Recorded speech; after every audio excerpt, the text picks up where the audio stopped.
दोस्तों, कुछ दिन पहले हमने बात की थी कि किडनी पेशेंट किडनी फेलियर जब हो जाता है तब सोडियम, पोटेशियम और फास्फोरस एक्सक्रीट करना कम हो जाता है। जब किडनी फेलियर हो जाता है मतलब किडनी फंक्शन कम हो जाता है, सोडियम, पोटेशियम, फास्फोरस एक्सक्रीट करना कम हो जाता है, जिसकी वजह से पेशेंट को ब्लड प्रेशर बढ़ सकता है या तो हार्ट का प्रॉब्लम हो सकता है। अगर सोडियम बढ़ जाता है तो ब्लड प्रेशर बढ़ जाएगा, और अगर ब्लड प्रेशर बढ़ जाता है तो उस पेशेंट को प्रेशर स्ट्रोक हो सकता है। और अगर पोटेशियम बढ़ जाता है तो पोटेशियम बढ़ने की वजह से हार्ट में प्रॉब्लम हो सकता है। तो इस पेशेंट को क्या करना चाहिए? सोडियम, पोटेशियम कम करना चाहिए। सोडियम, पोटेशियम कैसे कम किया जा सकता है? सोडियम नमक में ज़्यादा होता है। जो हम नॉर्मल नमक खाते हैं वो सोडियम क्लोराइड होता है। ये नमक आपको कम करना है। किडनी पेशेंट में एक दिन के अंदर 24 घंटा के अंदर 2 से 3 ग्राम से ज़्यादा सोडियम लेना मना है।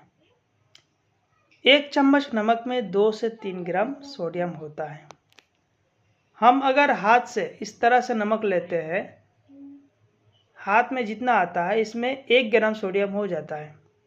तो मतलब आपको मैक्सिमम 1 चम्मच से ज़्यादा नमक नहीं लेना है। जिसको भी किडनी में प्रॉब्लम है, किडनी फेलियर है, डायलिसिस चल रहा हो, तो इस तरह का पेशेंट आप एक दिन में 1 चम्मच से ज़्यादा नमक ना लें। दूसरी बात यह है, जितने भी नमकीन खाना है जैसा कि भुजिया है, प्रोटीन पनीर है, चिप्स है, पैकेजिंग आइटम है, ये सब में नमकीन खाना होता है, ये सब में नमक होता है। इस तरह का खाना आपको नहीं खाना है। आप हेल्दी खाना खाइए, नमक कम करिए, आपका ब्लड प्रेशर कम रहेगा और किडनी भी सही रहेगा। दूसरी बात यह है कि पोटेशियम आप अगर ज़्यादा लेते हैं तो आपका हार्ट का प्रॉब्लम हो सकता है।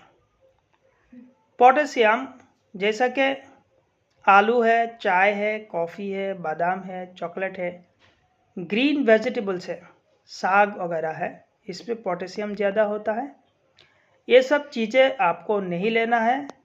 आप अगर लेना चाहते हैं तो पोटेशियम को कम करने का एक तरीका होता है, जैसा कि आप पोटेशियम वाला खाना को पहले बॉयल करिए और बॉयल करके इसका पानी फेंक दीजिए, फिर जाके इसमें पोटेशियम कम होगा, फिर जाके आप ले सकते हैं। मतलब इस तरह का सब्जियां, ग्रीन वेजिटेबल, आलू, बादाम, ये सब आपको अगर खाना है तो पहले आपको बॉयल करना पड़ेगा और बॉयल करके इसका पानी फेंकना पड़ेगा, तब जाके आप इसको खा सकते हैं। दूसरी बात यह है, कुछ फल होता है जिसमें कुदरती तौर पर पोटेशियम कम होता है, जैसा कि एप्पल है, अनानास है, पपाया है, अमरूद है। ये सब फल में पोटेशियम कम होता है, ये सब आप खा सकते हैं। तो दोस्तों, सतर्क रहे। जिसका भी किडनी फेलियर है, किडनी में बीमारी है, सतर्क रहे। वो लोग सोडियम कम करें, नमक कम करें और पोटेशियम कम करें, ताकि आप हार्ट प्रॉब्लम से बच सके और प्रेशर स्ट्रोक से बच सके। इस तरह का इन्फॉर्मेटिव वीडियो पाने के लिए हमारे साथ रहिए, हमारे पेज को फॉलो करिए और आगे भी बढ़ा के शेयर करके दूसरे लोगों को दिखाने का मौका करें। और आपको इस तरह का किसी भी सवाल का जवाब चाहिए तो आप कमेंट सेक्शन में लिख सकते हैं और डायरेक्टली मुझे मैसेज करके भी पूछ सकते हैं। सब लोग स्वस्थ रहें, सब लोग सुकून में रहें, शांत रहें और सब लोग अच्छे से रहें, यही हमारा दुआ है। आप सब हमारे लिए दुआ करिए। अस्सलाम वालेकुम।